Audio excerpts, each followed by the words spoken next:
Oi, pessoal, sejam bem-vindos ao meu canal. Hoje vamos falar um pouco sobre a célula e sua fisiologia geral. Se você é novo por aqui, não se esqueça de se inscrever no canal e clicar no sininho para receber notificações sobre novos vídeos. A célula e a fisiologia geral. A célula, componente estrutural e funcional básico da vida, considerada como a menor parte viva do organismo.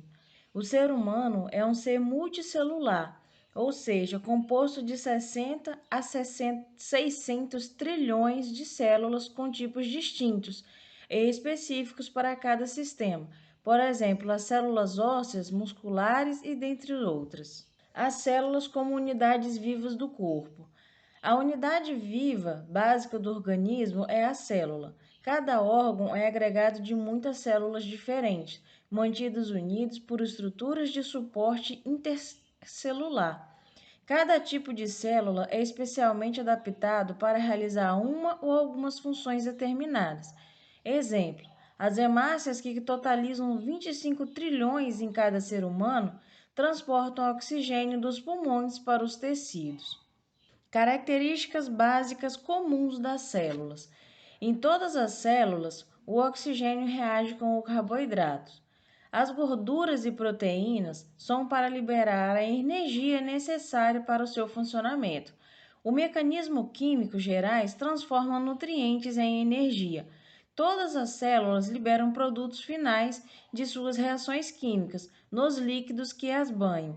Quase todas as células também têm a capacidade de reproduzir novas células adicionais de seu próprio tipo para suprir sua reposição. Líquido extracelular, ou meio interno. Cerca de 60% do corpo adulto é composto por líquidos, principalmente uma solução aquosa de íons e outras substâncias. Líquido intracelular é o líquido que está dentro das células. Líquido extracelular, cerca de um terço dos líquidos corporais se encontra nos espaços fora das células. Líquido extracelular está em movimento constante por todo o corpo, sendo transportado pelo sangue. As células podem viver, crescer e executar suas funções, especialmente enquanto as concentrações adequadas de oxigênio, glicose, íons, aminoácidos, lipídios e outros constituintes estiverem disponíveis neste ambiente interno. Líquido extracelular. O líquido extracelular contém sódio, cloreto e íons de bicarbonato, mais os nutrientes para as células, como oxigênio, glicose, ácido graxo e aminoácidos. Também contém dióxido de carbono, que é transportado das células para os pulmões para ser excretado, além de outros produtos de excreção celulares, que são transportados para os rins para serem eliminados.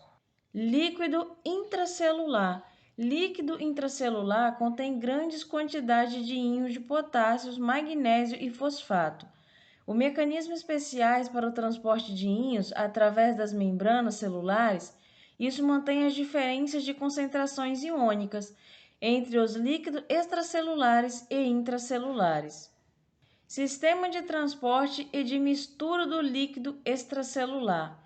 O líquido extracelular é transportado por toda a parte do corpo em dois estágios. O primeiro é a movimentação do sangue pelo corpo nos vasos sanguíneos.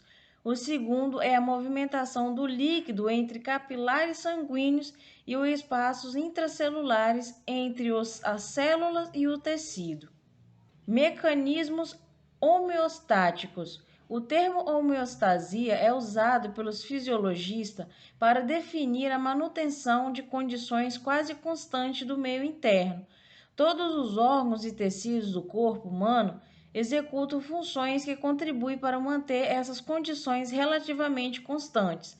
Exemplo: os pulmões prevêem oxigênio ao líquido extracelular para repor oxigênio utilizado pelas células. Componentes principais de uma célula. Membrana celular. Possui uma permeabilidade seletiva, controla a passagem de moléculas para dentro e para fora das células, separa a estrutura interna do meio externo. Citoplasma e organelas. Localizam-se dentro da membrana celular e fora do núcleo. As organelas são um retículo endoplasmático, ribossomos, aparelho de Golgi, mitocôndrias e lisossomos. Ribossomos, partículas de proteínas e RNA que participam de processo de elaboração de proteínas.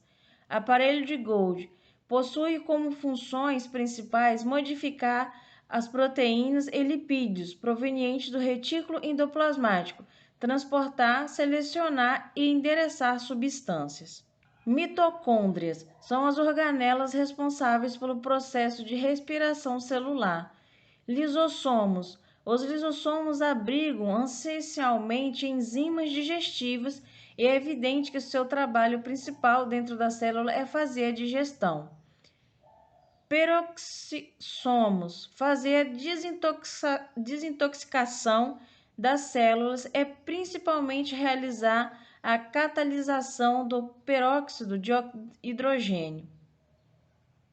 Centríolos. São responsáveis pela formação dos cílios e flagelos e pela organização dos fusos acromáticos durante a visão celular.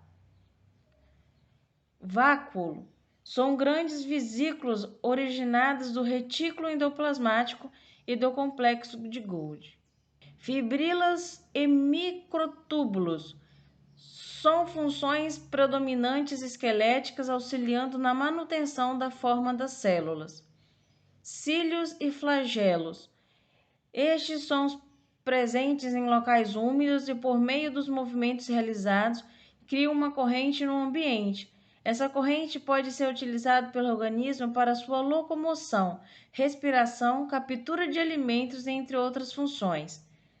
Núcleo é a região da célula onde se encontra o material genético, DNA, dos organismos eucariontes, tanto unicelulares como pluricelulares.